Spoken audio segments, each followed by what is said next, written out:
Well, hi, everybody. I'm Jason Cusick. I'm the lead pastor here at Journey of Faith. I want to say hi to everybody that's connected with at our Torrance campus right now. I had a great chance to be with you last week for our Journey Culture class, where we were able to talk about who we are as a church and what's happening with us, how to get involved. So great that you can be with us, that we can be together like this. And I want to say hi to everybody watching us online right now. If you're new with us, we started the year off in this series that we're calling Hug It Out. And the idea behind this is that we all have challenges and tension in our relationships. And God, I believe, is calling us all to relationship repair. How can we repair our broken relationships? And so we've been using this idea of a hug as a metaphor for a four-step process of relationship repair that we're calling the drama of embrace. So step one, our first week that we talked about this, is step one is open arms. That's when we are open to relationship repair. We have relationships that have conflict and tension. Sometimes the biggest barrier is our want, our openness. Step two, Pastor Alex talked about it last week, is waiting. And that's probably the more challenging because it's when we're most vulnerable. We're ready for relationship repair, but we're waiting for the other person to be ready. And we can actually learn a lot about God during that season of vulnerability. Today we're going to be talking about step three, which is the symbolic embrace. It's the first shared step of relationship repair, where we are reconnecting with somebody that there's been brokenness with. I was thinking about this step three as I was putting away Christmas decorations last week. So at our house, we keep Christmas decorations up into January a little bit. And one of my favorite decorations in our house is this nativity scene. So my dad made this years ago. And what I like about this nativity scene is that all the characters in the scene fit into this larger piece as a puzzle. So every year I get to take apart the puzzle and put it back together again. Now, the challenge is, because I only do this puzzle once a year, I always forget how it goes together, and some pieces are more obvious than the other. But when I'm putting this puzzle together, I tend to naturally connect the pieces based on their relationships in the Christmas story. So I think, okay, animals go with animals, wise men go with wise men, Mary and Joseph and Jesus fit together. But that's not actually how the puzzle assembles. As you can see, like we got Jesus's crib down here, and it shares a similar side as the side of a cow. And then over here, this is actually Joseph, and he shares a similar side to one of the wise men. And so as I'm putting them together, I always have to remember that. The characters in the story don't fit together the way I think they should. The characters in the story fit together based on some similarities that they have to each other in how they are shaped. What does this have to do with relationship repair? I think sometimes in our relationships, we tend to try to force relationship repair based on how we think our relationships should connect, rather than the natural fits and similarities that we have. That's what I want to talk to you about today. If we're trying to force relationship repair by how we think we should connect with each other, we're going to have a hard time fitting together. Step one is we have open arms. We're open to repairing broken relationships. Step two, we're waiting. We're giving them agency to respond to us. Here's step three. Here's the main idea. We can find reconnection through our sameness, our similarities, sharing what we have in common. Let's look at a story of the Bible that'll give us some ideas about how to do this. Here's where we can find it. It's in the New Testament of the Bible, Luke chapter 19. Luke is the one who's recording this story. He was a first century physician. He was a Syrian physician who did a bunch of research to find out about Jesus' teachings and about Jesus' life, and then he recorded them so that we would have it thousands of years later. And it's wonderfully preserved for us. And so we get a chance to read this story today. And it's a story between Jesus and a man named Zacchaeus. And these two guys couldn't be any more different from each other. So as we're reading this story, I want you to imagine some of the differences. Some of you might be able to pick up on some words in there, and what you know about Jesus, you might be able to see some differences. And then I also want you to pay attention to how Jesus moves toward connection with Zacchaeus through some similarities with him. Okay? Let's take a look at this story here. It says, Jesus entered Jericho and made his way through the town. And there was a man there named Zacchaeus, and he was the chief tax collector in the region, and he had become very rich. He tried to get a look at Jesus, but he was too short. He couldn't see over the crowd, so he ran ahead and he climbed a sycamore fig tree beside the road, for Jesus was going to pass that way. When Jesus came by, he looked up at Zacchaeus and he called him by name. Zacchaeus, he said, "Quick, come down. I must be a guest in your home today." Zacchaeus quickly climbed down and took Jesus to his house in great excitement and joy.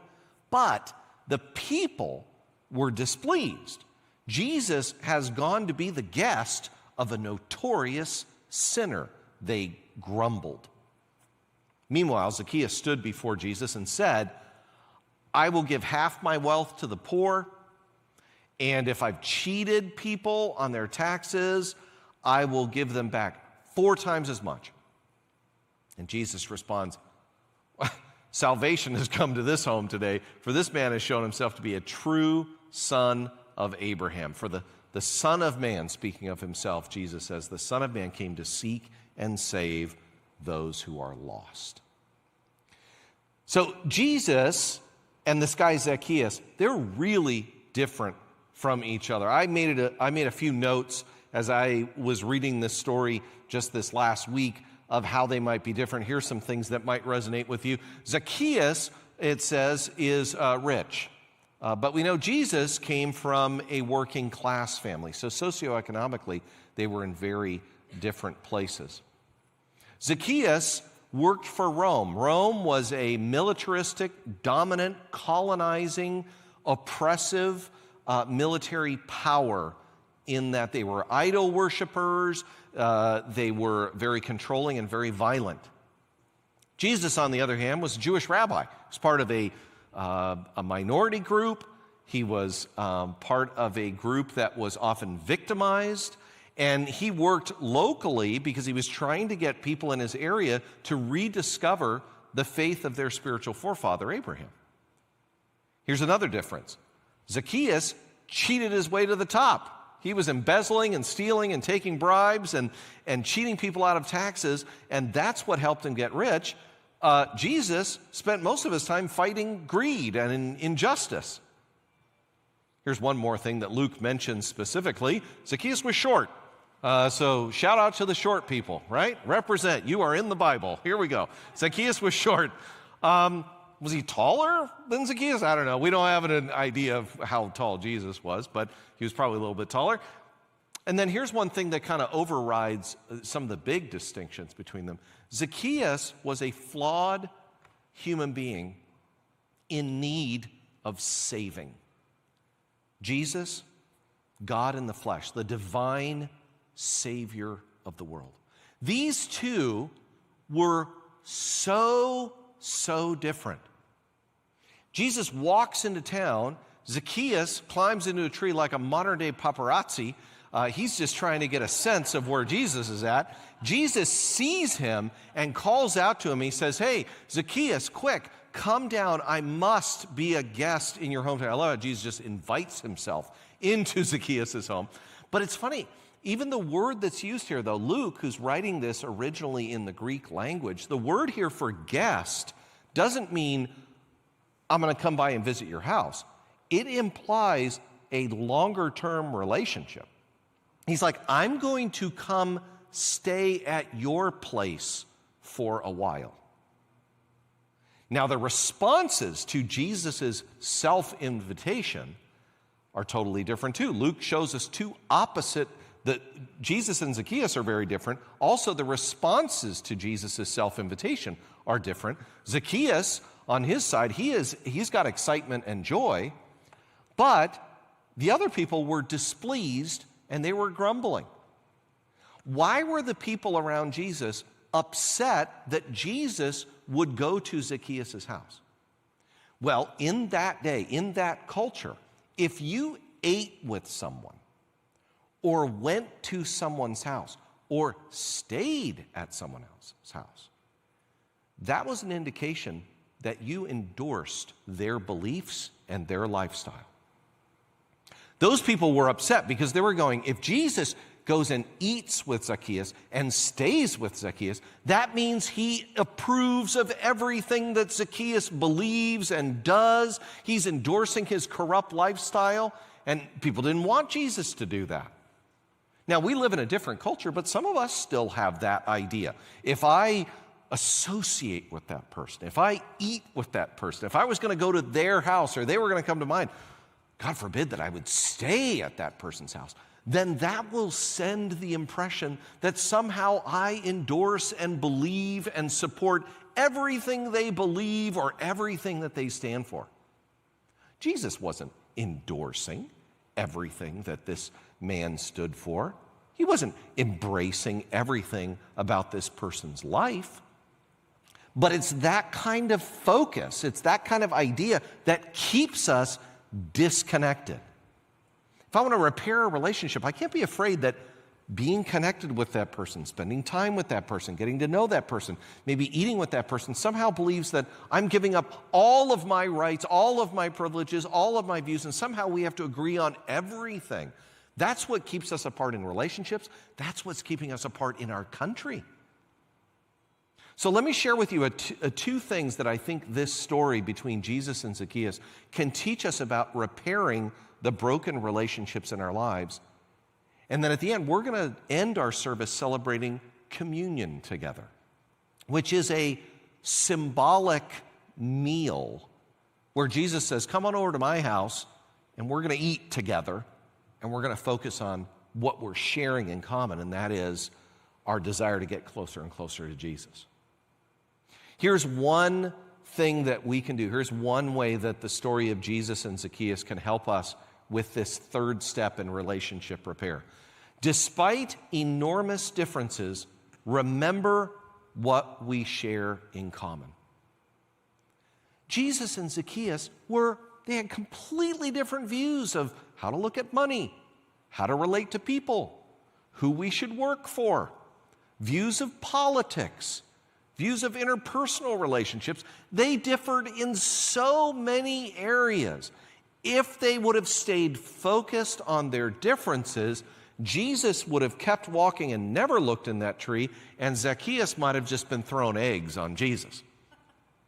Instead, they focused on what they had in common. Jesus was about helping people take the next step in the spiritual life, and Zacchaeus wanted to take that next step. It was that part of their identities that was about spiritual curiosity that drew them together. And that's, I used a word here that's probably important for us to note. It's this word, identity. In our culture and human beings in general, we tend to only want to embrace people with whom we share the same identity. So I think what we have to do is find ways to have our identity connect with those that we disagree with. If we focus on our differences, we will never come to a shared embrace. But if we focus on what we have in common, it makes it possible. Let me give you an example of what I mean by this. Identity is how you view yourself in relationship to other people and the world around you. And all of us have identity that's made up of smaller parts of a larger identity. Let me share with you mine. I just did the first pass. I wrote down, here's a bunch of things about me. I'm a husband, I'm a father, I'm a California native, I'm an employee, I'm also an employer, cisgender, midlife, former dog owner. I was just like writing, how would I describe myself in relationship to other people and the world around me? When I am in a conflict or there's tension in a relationship, what I do is I try to find a shared identity with that person. What do I have in common with that person? So when I listen to their story and they're talking, I'm going, oh, I'm like that. Oh, I'm also like that. So I'm looking for some kind of shared identity so that we can build repair on what we have in common. Now, sometimes that's more difficult in some situations, which is why our core identity needs to be something that is easily accessible to anyone. So let me just highlight my core identity. I'm incredibly loved by God and I'm deeply flawed. I have that in common with how many people in this room? Everyone. All of you watching online. Hey, we've got that as part of our core. Like, that's what we have in common. Everybody I have a problem with, I got that in common. Everybody that I love, I got that in common. If I elevate my politics to my core identity, I have eliminated a core connection with just about, probably everybody in this room. I mean, all kinds of people. If I view my core identity as my financial standing, I've eliminated the possibility of connecting with people. If I put my core identity at how I happen to be feeling in the moment, there's differences. If our core identity is rooted in an understanding of who God says we are, and that is, God says we are all deeply loved and we are all deeply flawed, I've got a point of connection. And then I can build more connections with people. Jesus and Zacchaeus connected around the core identity of their mutual spiritual curiosity. Jesus wanted to find people that wanted to take the next step with Jesus. Zacchaeus wanted to take the next step. They both wanted to get to know each other. Here's an action step for you that we can all do. We can say yes to embrace this third step of relationship repair by finding a shared identity. I want you to think of that person in your life, at work, your family, at school, in your neighborhood, that conflicted relationship, that relationship where there is tension, the relationship in your life that needs repair. What do you have in common with that person? Rather than starting with the differences, what do you share in common? Maybe you're not going to agree on the big issues, but there's a lot of other issues you'd agree on. Maybe there's a bunch of smaller issues you don't agree on, but you do agree on the big issue. It could be that one of the reasons you have a problem with that person is they're actually a lot like you. And maybe you don't like that. Maybe that person is a lot like who you used to be, and you're trying to get away from who you used to be, and when you interact with that person, they look a lot like you, and it reminds you of who you used to be. That's something you have in common. Rather than focusing on the differences, how can you find a shared identity? And it's not about just simply similarities. Oh, you like this, I like this. Oh, you do this, I do this. It's really about how can we say we are both this? See, that takes away the othering. It's not like I am this and you are this. What aspect of your identities can you say, wow, this is both who we are? What does that look like? I can tell you what it's looked like in my life. I I've shared before about how I became a follower of Jesus. I became a Christian in an all-black gospel church on the edge of South Central Los Angeles. And I'll tell you, being in that church, I could tell you all kinds of differences that I have with people. I mean, I was the only white guy there. There's 200 folks, and I was the only white guy. That was one difference. I was 19 years old, and the average age of the people was 45. I can tell you they were speaking in tongues, and I only understood English.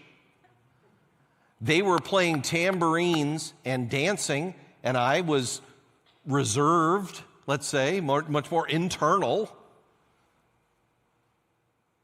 They were dressed up in church clothes. I didn't have church clothes like they did. And the elephant in the room, of course, is the racial history of the United States, and in particular, the racial history of Los Angeles. At every step of the way, we had opportunities to focus on our differences. What we did is we focused on what we had in common. They had relationships with Jesus, and I was up in a tree trying to figure out how to get some of that. I was at that church for 7 years.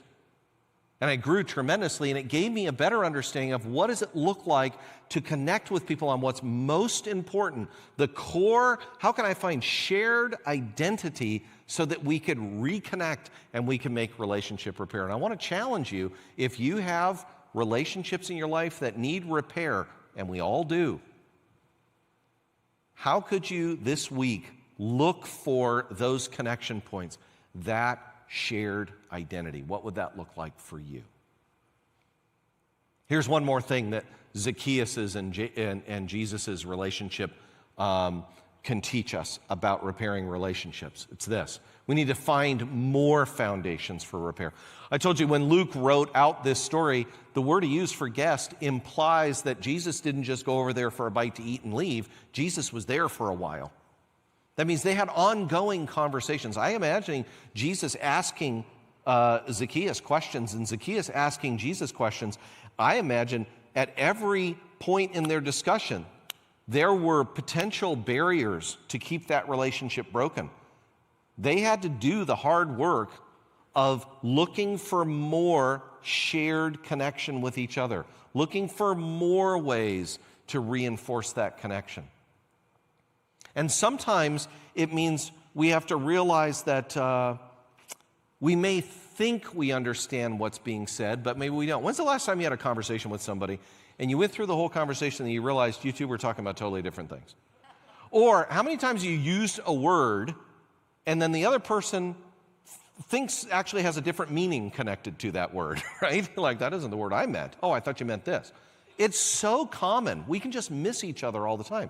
You know what it comes from? It comes from the fact that maybe we're not asking certain questions, or we're so busy to make a transaction in a conversation that we need to slow down because we can misunderstand what's being happened. Let me give you a little illustration of this. It's not related to a relationship, but it is related to me not understanding things properly.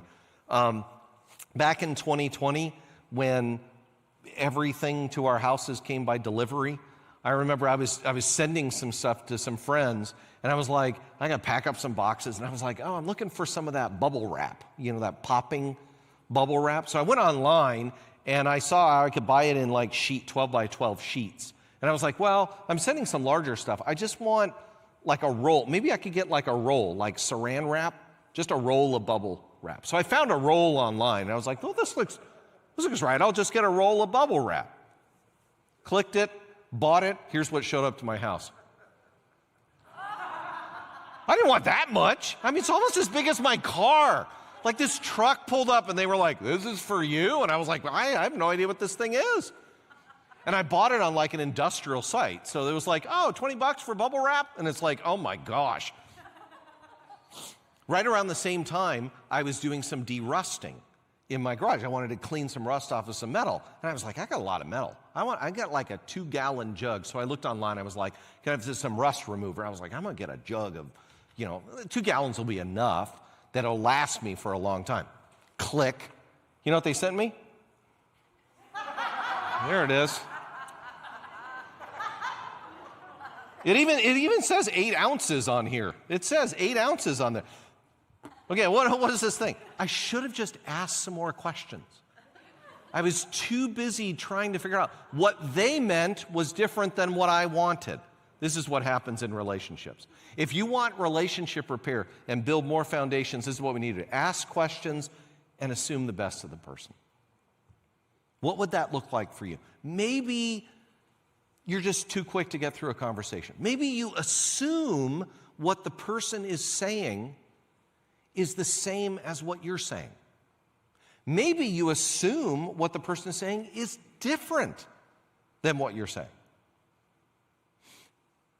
Also, we need to assume the best, because sometimes when there's been relationship repair, somebody says something to us and it triggers our hurt, and then we assume the worst in that person. Oh, that's why they're saying that. They're saying that because they're putting another dig in. That might not be the case at all. Our posture needs to be toward relationship repair. That means we need to ask some questions and assume the best. I just had this happen 2 weeks ago here at work, talking with somebody, and we had this conversation. We were trying to talk about this issue. I don't want to get into the specifics. We were trying to talk about this issue, and afterwards I felt like, I think we missed each other. So I went back to the person. I said, hey, could we try that conversation again? So we did. The person started sharing something with me, and then there was a word the person used, and I said, I think I know what this person means. I was like, hey, could you tell me what you mean by that? And the person said, oh yeah, I can tell you what I mean. Totally meant something totally different than what I thought. I was like, oh, is that what you meant? I answered this way before, but now that you're saying that, I think this is my answer. And the person was like, oh, because I actually answered based on your answer. So now you know what? Here's what I meant. Another time I was talking and I said something and I said, do you understand what I mean? And the person said, yeah, I did. I said, could you tell me what you heard? And the person said, well, here's what I heard. And I said, oh gosh, I'm sorry. That's not what I meant. Here's what I meant. And it took a little bit more time, but I think that is a key toward relationship repair. A lot of times we're using words that have completely different meanings to each one of us. If we're going to do relationship repair, we need to do the extra work at slowing down and asking questions and finding the right kind of meaning. In the first part of the message, I talked about shared identity. This is about shared meaning. And long-term, longitudinal studies on relationship building. John Gottman did some great research on long-term relationships, and he said one of the key components in successful long-term relationships is shared meaning. Do we mean the same things when we use the words we use? That takes a little bit of work. It's almost like in your more challenging relationships, you kind of have to have a shared vocabulary. You kind of have to discover, because words are just simply vehicles for meaning. So I can say a word, but it might carry a different meaning than it does for you. Let's work on doing a little bit more work to find more relationship foundations. I want to encourage you to go read that story of Zacchaeus and Jesus on your own. I want you to see those differences, and I want you to see how Jesus pushed through those things. He said, I'm going to come into your world. I want to share and embrace with you. That means I'm going to work hard, Zacchaeus, to understand you and to find connections with you so that it's not me and you, it's us. And that's that third step, that shared embrace that we can have together. Jesus and Zacchaeus can remind us that despite enormous differences, remember what we have in common and find more foundations for repair. Ask the questions and assume the best. Let me close out what I'm talking about with one more kind of insight. I was talking to a friend of mine. His name's Tim Morey. He's the pastor of Life Covenant Church over here in Torrance. And Tim and I have been friends for years. And I was talking to him years ago about relationship repair and conflict. And I said, where do you think conflict in relationships comes from? And he said, I think conflict in relationships comes from two places. It either comes from wickedness or it comes from weakness. And it's usually weakness. And I think that's true for us. Most of our conflicted relationships don't come from somebody being a straight-up villain or us being a straight-up villain. We want love. We want to be known. We want to be understood. We want to be forgiven. But we're so easily hurt and vulnerable and lonely and triggered. What if we assumed that the relationship damage that we have in relationships is coming from another person's weakness bumping up against our weakness? It could be fear, it could be hurt, it could be insecurity, it could be a wide variety of things. Let's lean into relationship repair because that's what Jesus does with us. So here's how I want to close our service today. We're going to celebrate communion together. And let me explain what communion is. Communion is a symbolic meal together. Just like Jesus invited himself to Zacchaeus' house, Jesus is inviting us to his house. And he's saying, let's all get in the same area and let's share a meal together. Does that mean we have everything in common? Does that mean we believe everything the same way? Does that mean we have no differences? No, but in a communion meal, this symbolic meal we're going to do together, we don't focus on our differences. You know what we focus on? Our similarities. And it's one similarity, that we're all saying yes to Jesus. Now, there's some of you who might be with us here, you might be with us at Torrance or online, you say, I haven't said yes to Jesus yet. I'm still thinking that through. That's fine. I don't want you participating in a symbol that doesn't represent where you're coming from. So during this time, we can be together, but maybe we won't symbolically eat together in that way. So if you're not a follower of Jesus, I'll just ask you to spend this time with us, just in reflection and contemplation about your own relationship with God. But you might be one of those people that's with us today that you're like, I've never said yes to Jesus and his forgiveness, but I'd like to today. And this could be a great first step. So what I'm going to do is I'm going to close in prayer, and then I'm going to kick it over to Alex, who's at our Torrance campus, and I'll be here for Manhattan Beach. I'm watching online, and I'll walk you through a few simple instructions about how we're going to do this together. Let me pray for us. God, thank you for your love for us. Thank you for how when our relationship is damaged with you, God, you're always initiating. Thank you. Thank you that you take the first step. You open the arms. You wait. Thank you for how you love us and how you care about us. And God, as we gather together in person and digitally, we're also gathering together with your followers all around the world who are doing this same kind of symbolic meal together. God, as we eat and we drink together, remind us of what we share in common, and that is your love for us and your forgiveness through Jesus. And we thank you. In Jesus' name, amen. When you came in, hopefully you got one of these. If you didn't get one of these when you came in, just raise your hand. We have some people over here on this side. Over here, we got some people that need it on this side over here. Yeah, thanks. Others down front here? Yeah. Just go and raise your hand high if you need one of these. Great. So we got a little cracker on the top, a little juice on the other side. You peel them open. And what this is it's a symbolic way that what we can do together is when Jesus got his followers together right before he died on the cross, he shared a meal with them.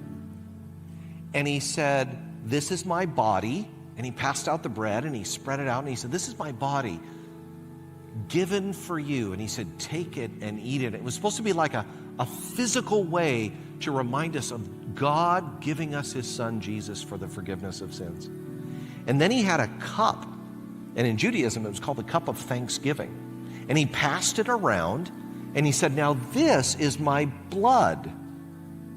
And it's a new agreement with God. That is, we say, God, forgive me, and Jesus dying on the cross forgives us of our sins. So the blood is a symbol of Jesus' life for us. And so what we do during this time is we eat and remember the gift of Jesus, and then we drink together and remember the gift of Jesus. Here's how we're going to do it this time. Sometimes we do it, okay, get the bread, eat it, take the cup, drink it. What we're going to do is we're going to play a song. And there's a big instrumental portion, about 2 minutes of instrumental here at the beginning. And then it builds and it gets bigger, and it's something we're going to be invited to sing together. So what I'm going to do is I'm going to say another little prayer. And I'm going to invite you to just have a time of reflection on Jesus' role in your life. And when you're ready, you open that up and you eat and you drink. It's on your timing. And it gives you a chance to reflect and think, maybe pray, maybe there's some sin you want to confess. For some of you, while you're sitting in that silence, God is going to say, hey, here's a relationship that's broken that needs to be repaired, and you need to go do something about it. And when you take communion, you can say, okay, God, I'm going to take this. Would you energize me toward relationship repair? So the next time I take communion, I've repaired that relationship. God, as we sit in quietness and thoughtfulness, we thank you for the gift of Jesus. And we eat and we drink in remembrance of your forgiveness in our lives and how you repaired our relationship with you.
Are you hurting or broken within?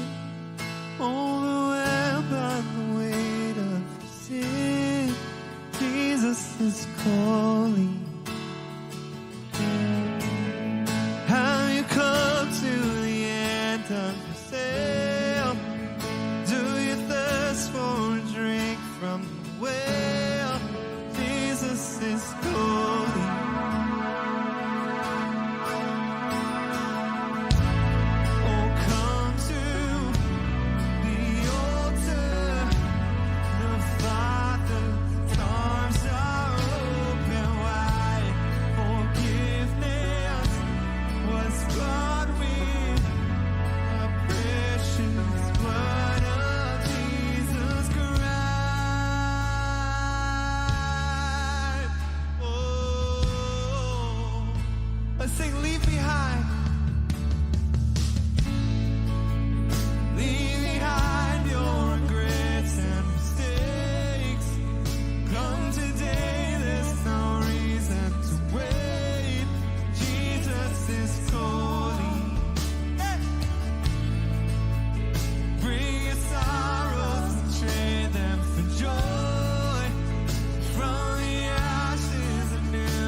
We can applaud on that. You know, when we clap during worship, just to clarify, we're not clapping. We appreciate you guys and what you're doing. I mean, that's great. Like, we're happy with that. But they're clapping too. I mean, when they're not strumming stuff. We're clapping because we're saying we are thankful. We are grateful. That's a different kind of clapping than we would do if we were in a concert or something where we're saying, this is all for you. When we clap, we're like, God, this is all for you. And that's how we can end. We can say, thank you, God. Thank you for this experience. And probably the best way that we could live this week is by saying, you know what? I'm going to walk out of here. I just had this communing moment with God and other people. Now I need to go do some relationship repair. Have your arms open. Do the waiting. And when the other person responds, look for those commonalities. Look for those similarities. Look for shared identity and shared meaning. And then come back next week because we're going to talk about step 4, which is huge. You might think, oh, it's over. We hugged. No. There's an important other step, and it's going to be so, so powerful. If you want to take your next step with Jesus, if you want to find out more about the church, we have a great team out front here that would love to help you with that. If there's something on your heart and you'd like some prayer, somebody to pray with you, somebody to talk with, we have another team outside here in the lobby that would love to meet with you. God bless you, and may God lead you and bless you in relationship repair this week. Have a great week. God bless you.